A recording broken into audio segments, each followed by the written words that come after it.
Ladies and gentlemen, welcome to another edition, a bonus edition of Stay Busy with Armon Sadler. I am your host, head honcho, vegan chorizo papi, founder of BNB, Armon Sadler. And this is, of course, the podcast where we have responsible discussions on the entertainment business and the entertainment culture.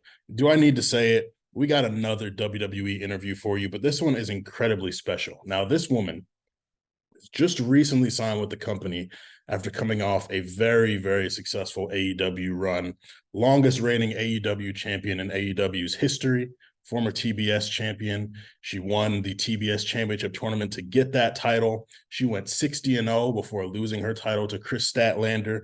She was named the Rookie of the Year by PWI and won, and she has an Instagram account that a lot of people know, that a lot of people love. She's got the star appeal. And she's coming into the WWE to break down borders and become a star there. I'm talking about none other than Jade Cargill. And this was a very exciting opportunity for us to talk to Jade.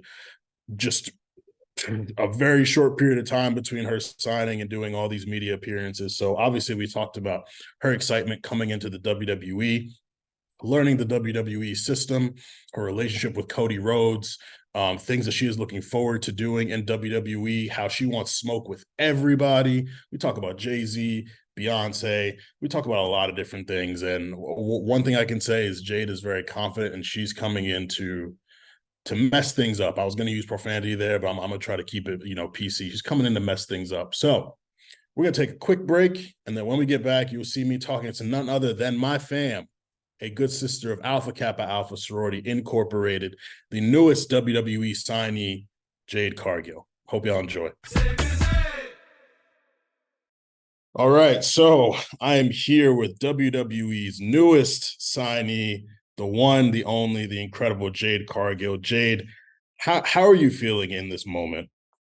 Armon, I feel great. I feel phenomenal. I feel like I'm about to tear the house down.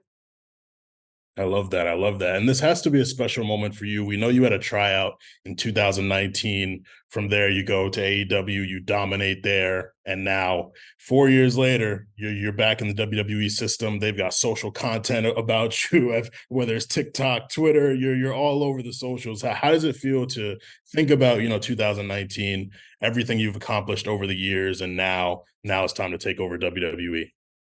It feels great. I feel accomplished. I feel like, I'm creating a legacy for myself. I feel like um, the road doesn't stop here. It's just beginning.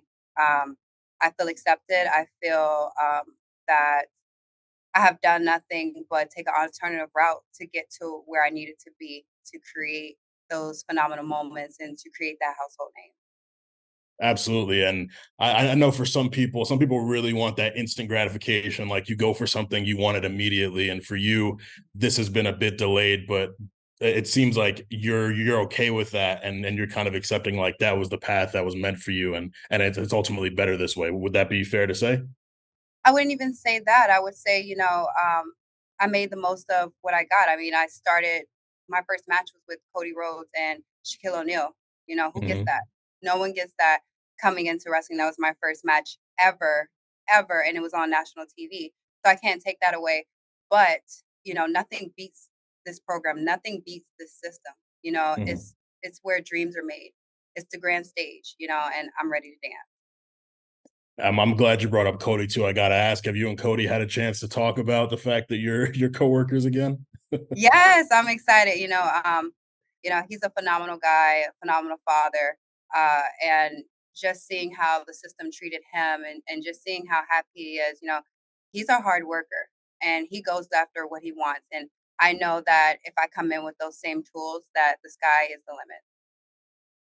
So I think it would be easy to ask, what's your dream match? What's your goal? Everyone wants to main event WrestleMania, win the Royal Rumble, fight this person, fight that person. But coming in and knowing that, it's going to be a step-by-step process to become the superstar that we all know you can be. Well, what are some early things that you want to accomplish or do or even improve upon? I just want to learn the system here first. Like I come from an alternative system where everybody trains other places and just come together and make something work. So one, just creating that foundation here and getting the fan base to rally with me and just working with my opponent and just embracing the system that they have and the culture that they have here in the universe that they have here. I have a lot of dream matches, but right now I'm calling out everybody. Okay, I love that. Tell them. I think another thing that's really great right now is we have this, well, WWE, sorry, has their incredible developmental program called NXT, which Yeah. has produced all of the top stars right now, whether it's Roman Reigns, Seth Rollins, Gunther, Bianca Belair, Charlotte, all of them have been within NXT. And there's a lot of great talent down there right now, too. They're just continuing to circulate in. So, just looking at that and the stars that they produced and the people that they're developing now, well, what's your feeling like? Would you want to go to NXT? Would you want to just get right to SmackDown, Raw? Like, what are you thinking there? Obviously, that's up to the owners of the system, right? But I mean, I can come down to NXT and prove why I am Jade Cargill and why I am where I am. I can definitely do that. That's easy for me to do. So if they want to call me out, I could definitely come down there and show them exactly why I'm positioned in the perfect spot. Mhm. I know in the past you've said that you're inspired by China and Storm from X-Men. Are there any other WWE women that you really looked up to or that inspire you? Really just China. I mean, it's some Mm, other phenomenal people that have gone out there and created a phenomenal legacy for themselves. But, China, again, I grew up muscular. And so that was one woman I seen when she came on the screen. She was just undeniable. She owned it. She loved the way she looked. And I never seen as far as muscular women like that growing up. So for me to be muscular and see a phenomenal woman out there looking similar to my body type and just owning it, it just inspired me and it told me that's exactly what I wanted.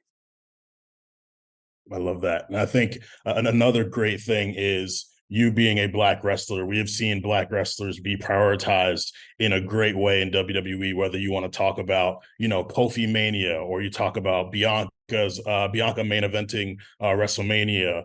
Or you want to talk about, just black championship matches. So for you coming in, knowing that there are so many great black talents and people who are working in various roles in WWE, like how does it feel, coming into that community?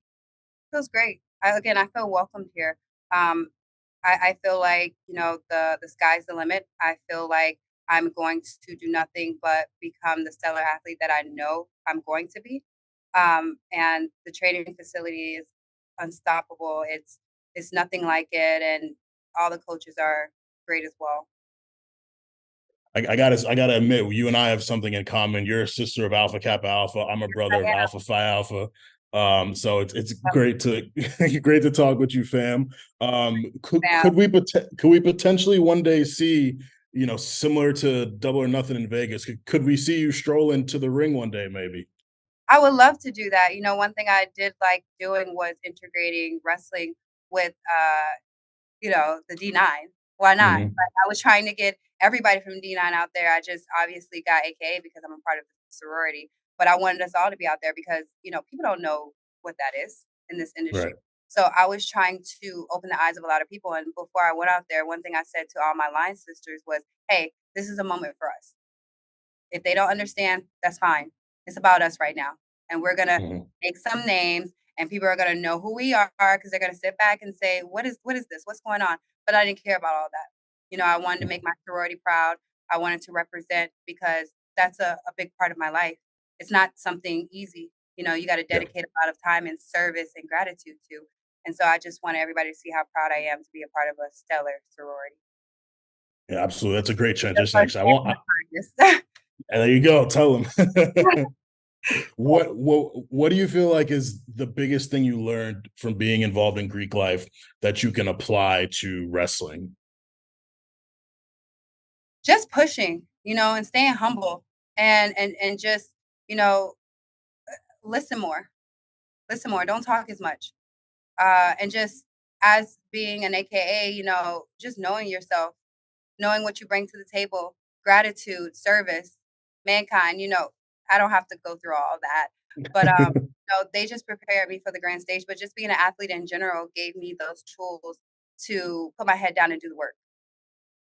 You just keep giving me such great transitions. I was gonna ask about basketball. Yeah, I know you used to play basketball Yeah. back in the day, and I don't know how tapped in you are to the WNBA right now.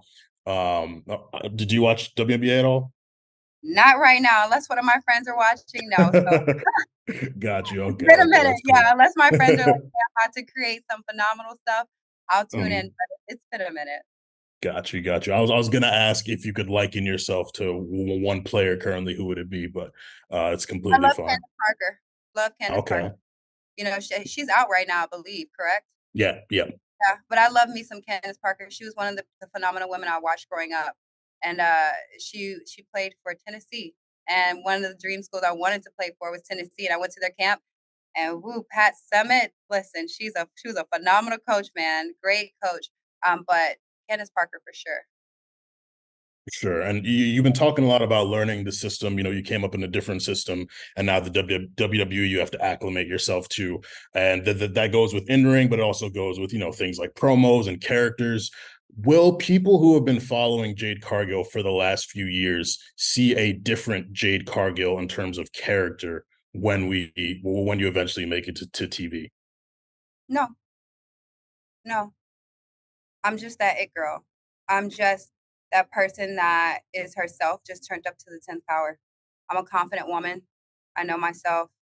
I'm gonna go out there and I'm gonna breathe life into that mic. I don't think promos are gonna hinder me in any type of way. I'm a mother. I know how to clean up words. I've done seminars. I know how to clean up words. Um, as far as in ring, I'm very coachable. I know what to do. I keep my head down and I do the work. And all my coaches can attest to that. And there's no reason why my coaches would ever put me over if they didn't believe that I was going to create a legacy. I have so many people in the Hall of Fame and so many people who are legends themselves who see greatness in me. So that itself speaks for itself.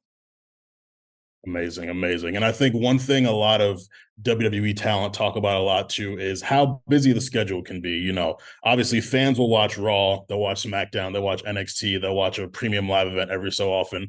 But you all are constantly on the road doing house shows, doing holiday shows, going overseas. Is that something that you're ready for and that you're excited for? I would have never uh committed to such a schedule if I wasn't ready for it. It's something I sat back and I've collected my thoughts and I sat down with my family and they want me to be great. They want me to be phenomenal. They want me to create that household name and we are all on board. Amazing, amazing. Do you plan to take Brandon Phillips on the road with you and your child as well, or Well, like my what's daughter's what's in first grade now, so she has to stay home. We can't do that. Last year, so she could come to every show. But this year, obviously, we'll have to plan because we do not want those problems. I feel that education is the most important. So Yes, of course. Politically absolutely, correct. and there we go. There we go. I got to ask you as well. Obviously you are very physically impressive, and I'm sure that means spending a lot of time in the gym, in the ring. There we go. Let them know what music is Jade Cargill listening to when she's training, when she's driving, just to zen out. Like what's Jade Cargill's playlist right now? When I am getting ready to hit the ring, I'm listening to Nicki Minaj, Meg Thee Stallion, um, just hard hitting women who just take no crap from anybody and know themselves and very independent. Um, and then right after, I'm probably listening something so mellow and I Mhm, love me some Jay-Z. I love Jay-Z. I love Beyoncé as well. Anything that has like a upbeat to it to get me feeling mhm, loose and light. But after I'm probably listening something calm. But Jay-Z is a very big inspiration. Kanye is a big inspiration as well. They just what they say, their lyrics are just a match. You have to really dive in and it's deep thought lyrics. mhm, But those two guys are stellar, and those people make me think. I love "I Wonder" by Kanye West. So mhm. I love "Champion." Those songs right there, I listen to a lot in getting me motivated for the day. I feel that. What's your favorite Jay Z Beyonce collaboration? Drunk in Love. Everybody, everybody loves that. That's a good one.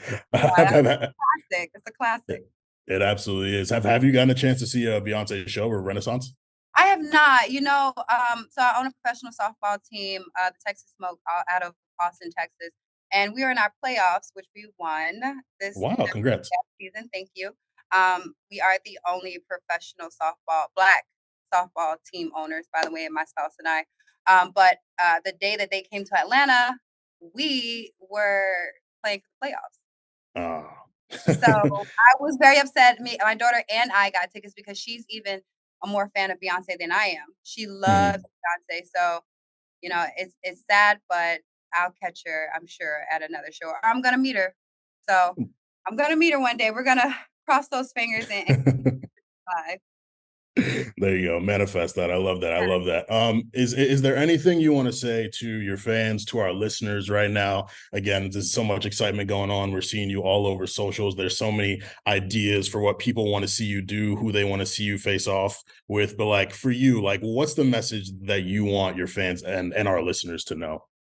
Tune into every show. Who knows where I'm gonna end up? I think that they're gonna be surprised. I think they're gonna be shocked. I think they're gonna be thrilled. What show will it be? There we go. I can't wait to figure it out myself. Again, I want to congratulate you on this. We're all super excited to have you join the WWE, and I can't wait to see what you do. Thank you. I appreciate it. Of course, of course. Thank you so much for your time. Baby girl, how you feeling? I've been out in the world, staying busy, taking time, getting right if you miss me. I've been out in the world, staying busy. Mondays 9 a.m. Party with the gang. Every week, tell a friend. Busy over everything. Busy boys, gotta call now. Ain't you heard? Got the vibes. They put you on. Got the slides. I'm the size. Running dog. No, we hold it down. Baby girl, how you feeling? I've been out in the world, staying busy, taking time, getting right if you miss me. I've been out